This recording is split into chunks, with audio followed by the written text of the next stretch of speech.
The 1980s were not merely a time of vibrant synth pop melodies or unconventional fashion, but also a repository for the most authentic emotions of youth. Among them, Pretty in Pink from 1986 stands out as an enduring cultural icon, a film that redefined the coming-of-age genre in Hollywood. Even after more than 4 decades, the image of Andie Walsh in her self-designed pink dress, or the naive yet troubled stirrings amidst class divisions, remain powerful enough to stir the hearts of anyone who has experienced their youth whenever it is mentioned.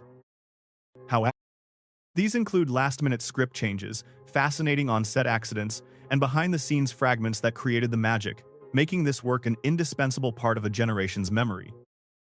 In today's video, let us turn back the clock to discover 15 hidden secrets and interesting details that contributed to creating this immortal cinematic icon, things that perhaps even the most hardcore fans have never heard of. A series of A-list stars missed the appointment with the role of Andie. What makes the casting story of Pretty in Pink interesting is that Molly Ringwald was not the only one considered for the role of Andie. In fact, the initial list of candidates looked exactly like a Hollywood star museum of the 80s. The producers considered a series of famous names like Jodie Foster, Sarah Jessica Parker, Brooke Shields, and Diane Lane. Just imagining it is weird enough. Jodie Foster had a depth that was too sharp. Brooke Shields had a beauty that was too perfect. Sarah Jessica Parker had a very different mischievous energy. Each person was talented, but no one really brought the Andie feeling that the movie needed. And perhaps that is the special thing about Molly Ringwald. She did not look like a polished Hollywood goddess of that time. Molly had an approachable, slightly awkward, and emotional look, the kind of girl the audience felt they had met in high school, or even used to be themselves. Sometimes, a legendary role does not come from the biggest star, but from the person who makes the story the most authentic. Charlie Sheen was once rejected. It may sound hard to believe today, but there was a version of Pretty in Pink where the male lead Blaine could have been played by Charlie Sheen. In the mid-80s, Charlie Sheen was a promising young face in Hollywood. He had a handsome, rebellious, and slightly dangerous look, a bad boy type that was very popular at that time. When Charlie auditioned for Blaine, many people in the film crew were genuinely impressed. But then an interesting thing happened. Molly Ringwald felt that Charlie did not fit the spirit the movie was aiming for. According to many backstage stories, Molly believed Blaine needed to bring a gentle, hesitant, and slightly fragile feeling, not too confident or too sharp. And finally, she helped persuade the crew to choose Andrew McCarthy instead. Looking back, that was probably a very important decision. Andrew McCarthy brought Blaine a very characteristic silence and awkwardness, making the romance with Andie much more authentic. Sometimes, chemistry in a movie is not about who stands out the most, but about who makes the audience believe that the emotion truly exists. There was no chemistry. For many years after Pretty in Pink was released, Molly Ringwald repeatedly shared a very interesting thing. She actually did not hate the original ending where Andie ended up with Ducky. The problem lay in the person playing Ducky. According to Molly, if that role had gone to Robert Downey Jr. as she had hoped, things might have been very different. She felt Robert had a sensitive, mysterious, and more mature trait, enough to create a truly romantic feeling with Andie. But when John Cryer took on the role of Ducky, Molly saw this character more like a weird younger brother than a potential lover. That is also why she felt the ending where Andie chose Ducky was not truly convincing on screen. The interesting thing is that many fans today still argue about this. Some people love the sincerity of Ducky and believe he is the one who deserves Andie. But some people also feel that there never existed the necessary romantic spark between the two characters. And sometimes, just an invisible thing like the chemistry between two actors is enough to decide the fate of an entire movie. The appearance of Duquette. After the original ending was changed, the film crew understood that they needed to do something for Ducky. Throughout the movie, he is the most pitiful character, always silently loving Andie but eventually having to watch her go to someone else. Therefore, in the final prom scene, director Howard Deutsch added a small but very cute detail, a mysterious girl approaching to ask Ducky to dance. Fans later nicknamed that character Duckette. What is more interesting is that the girl was played by Kristy Swanson, and this was her very first appearance in a feature film. Many years later, Kristy Swanson would become famous for Buffy the Vampire Slayer, but in 1986, she was just an almost unknown young face. Although only appearing for a few brief seconds, that moment made the audience feel much more relieved. Ducky might not have gotten Andie, but at least, the movie did not let him stand alone under the prom lights. Woo? Molly Ringwald was not the #1 choice. Today, it is hard to imagine anyone other than Molly Ringwald could become Andie Walsh. The bright red hair, the eyes that are both strong and vulnerable, Molly is almost the soul of Pretty in Pink. But the interesting thing is that the iconic role almost went to someone completely different. When the project was still in its early stages, Paramount was not too sure about Molly. At that time, Jennifer Beals was a very hot name after the explosive success of Flashdance. The studio executives believed she had more box office appeal and wanted to cast her in the lead role. The problem is, John Hughes wrote the character Andie almost exclusively for Molly Ringwald. He loved how Molly portrayed loneliness, stubbornness, and a very real vulnerability that few teen actors had at that time. To Hughes, Andie did not need to be too flashy. She needed to feel real. Luckily for the cinematic history of the 80s, Jennifer Beals turned down the role. And the rest, literally, became a Hollywood teen legend. Lil. The original ending was booed by the audience. Perhaps the most famous secret behind Pretty in Pink is the fact that the movie once had a completely different ending. In the original version, Andie would not end up with Blaine. Instead, she realized the true feelings of Ducky, and the two ended up together to the background of the song Heroes by David Bowie. It sounds quite sweet, but when the movie was tested for the first audience, everything almost collapsed. According to many people present that day, the audience reacted extremely fiercely. Some people booed right in the theater when Andie chose Ducky over Blaine. They felt the romance between Andie and Blaine had been built up throughout the movie, so changing direction at the last minute felt like an emotional betrayal.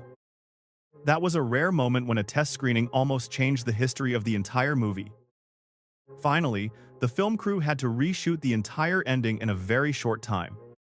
And the version the audience knows today, the final kiss between Andie and Blaine, is actually a decision made because of the overwhelmingly fierce reaction from the audience in 1986. Hollywood is sometimes really weird. Just a few boos in a movie theater can rewrite a legendary ending. C. The iconic prom dress was snubbed. If there is one image associated with Pretty in Pink for nearly 4 decades, it is definitely the pink prom dress that Andie designed herself for the final prom night. That dress became a fashion icon of the 80s, quirky, bold, and very true to the do-it-yourself spirit of the character Andie. But the irony is, Molly Ringwald absolutely hated it. According to many backstage stories, Molly burst into tears when she saw the final design and did not want to wear it at all in the most important scene of the movie. She felt the dress was too weird, too messy, and not as beautiful as what she imagined for the character. But the director kept the decision. The interesting thing is that over time, that very imperfection made the outfit legendary. It does not look like a typical Hollywood princess dress. It looks like something created by a young girl trying to define herself in a judgmental world. And perhaps that is the real Andie. By the real-life model for Ducky.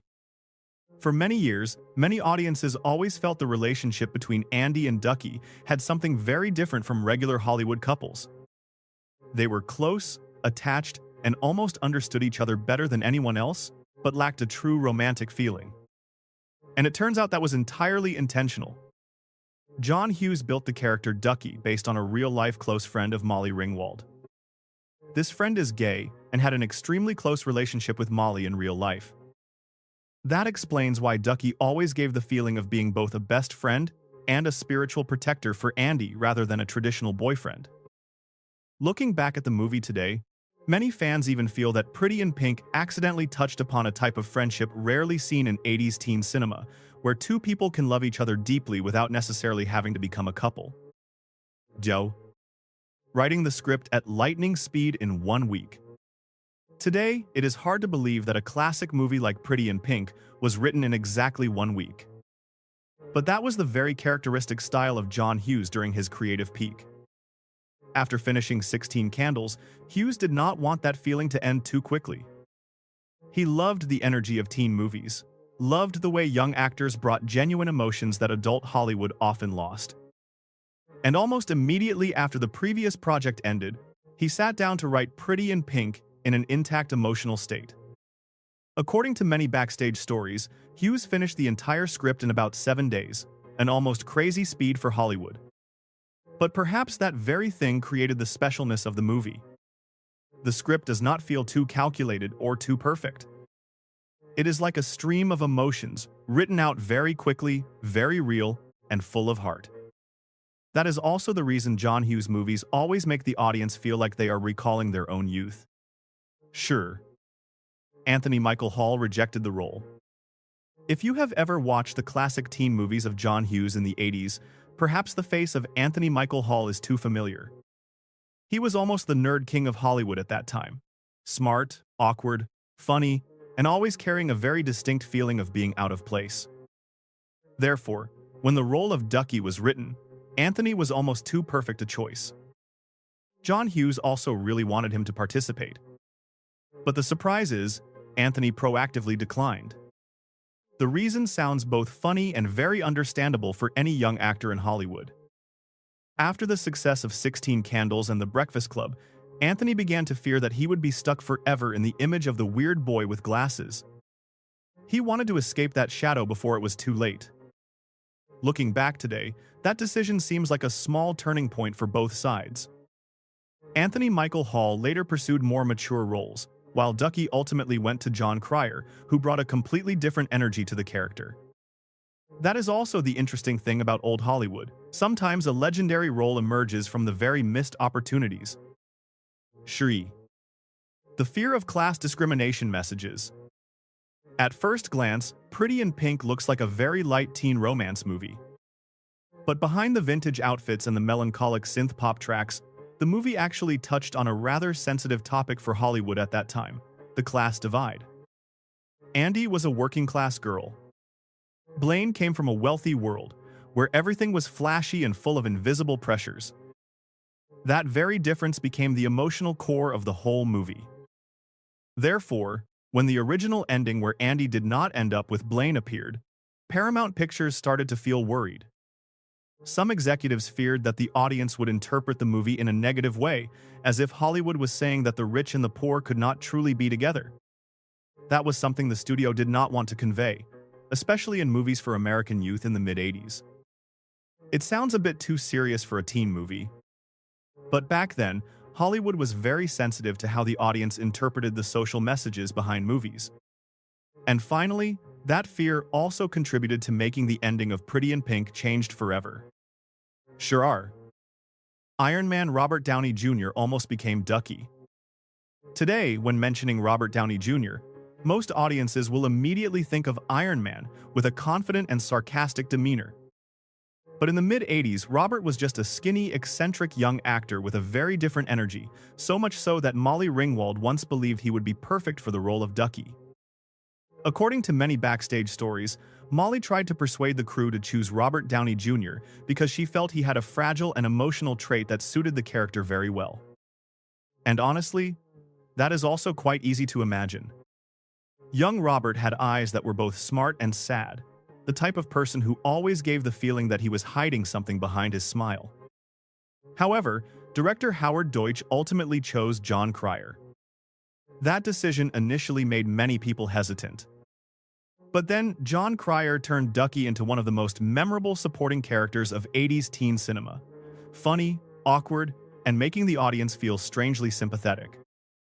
And it is interesting to think that just one small casting decision could completely change the history of a classic movie. Shisen. James Spader proactively asked to play the villain. Today, it is hard to imagine James Spader was once considered for the romantic prince role of Blaine. Because in Pretty in Pink, he was almost born to play Steph, the arrogant rich guy with a half smile that made the audience both hate him and unable to take their eyes off him. The interesting thing is that initially, the crew really wanted James to audition for Blaine. But James Spader himself felt the good guy role was too safe and uninteresting. Instead, he proactively asked to play Steph because he wanted to explore a darker, more unpredictable, and slightly dangerous type of character. That was an extremely bold decision at that time. In the 80s, most young actors wanted to keep a perfect, handsome image to easily become teen idols. But James Spader was the opposite. He liked the discomfort, liked to make the audience feel uneasy every time his character appeared. And strangely enough, that very choice made Steph one of the most memorable bad boys of 80s teen cinema. Sometimes, the most fascinating villain is the one who is enjoying being the bad guy. Sure, sir. The out-of-place wig of the male lead. If you have rewatched Pretty in Pink many times, you might have felt something slightly weird in the final prom scene. And yes, many observant fans have noticed that the hair of Andrew McCarthy looks completely different from the rest of the movie. The reason behind this is both funny and very Hollywood. After the crew finished the first cut, the original ending was fiercely opposed by the audience, forcing the crew to reshoot the entire final prom scene just a few months later. But at this time, Andrew McCarthy had completely changed his appearance to participate in a new play. He shaved his head and lost a significant amount of weight. To maintain continuity for the movie, the film crew had no other choice but to make him wear a wig. The problem is, that wig had a slightly off reddish-brown color and looked quite unnatural under the prom lights. Once knowing this secret, many audiences almost cannot unsee it every time they re-watch the ending scene. But in a very strange way, that very imperfection makes Pretty in Pink feel even more authentic to 80s Hollywood, where things were sometimes patched up by time pressure, improvisation, and a bit of cinematic magic. Shoo! The novelization kept the original ending. One of the most interesting time machines of Pretty in Pink does not lie on the screen, but in the old pages published in 1986. At that time, Hollywood often released novelizations alongside movies to capitalize on the popularity of teen films. But with Pretty in Pink, things became extremely special because the book was written and printed before the studio decided to change the ending. That means readers who bought the book would read the original version that John Hughes envisioned. Andie finally ended up with Ducky, not Blaine. For many longtime fans, that book is like a parallel universe of Pretty in Pink, where the familiar love story goes in a completely different direction. And it is interesting to think that somewhere out there are still old paperbacks with yellowed pages, preserving the ending that the 1986 audience rejected. Looking back at the journey of 15 secrets behind Pretty in Pink, we not only see the extraordinary efforts of the production team, but also catch a glimpse of our own youth within it. The mistakes or spontaneous changes of that year inadvertently created a perfect work, an irreplaceable piece of memory. Thank you for joining me in traveling back in time to relive the purest emotions. Do not forget to share your memories of this film in the comments section. Goodbye and see you again in our next cinematic journey.